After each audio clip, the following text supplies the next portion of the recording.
Hello friends, good evening. ఈరోజు మా పెరట్లో బ్రహ్మకోలం మొక్కను నాటినాను. ఇదిగోనండి, ఇదే బ్రహ్మకోలం కమలం.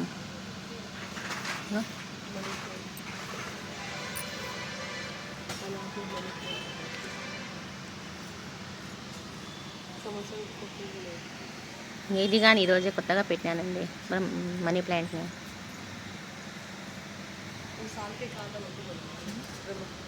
ఇది ప్రతి సంవత్సరం కార్తీక మాసంలో ఈ పువ్వు పూస్తుంది. బ్రహ్మకోలం పువ్వును ప్రతి సంవత్సరం కార్తీక మాసంలో పూస్తుందండి. ఈరోజు కొత్తగా పెట్టినాను నేను. చూడాలి ఎలా వస్తుందో. మళ్ళీ సంవత్సరం కార్తీక మాసం కల్లా పువ్వు పూయాలని అనుకుంటున్నాను. ఇవ్వండి.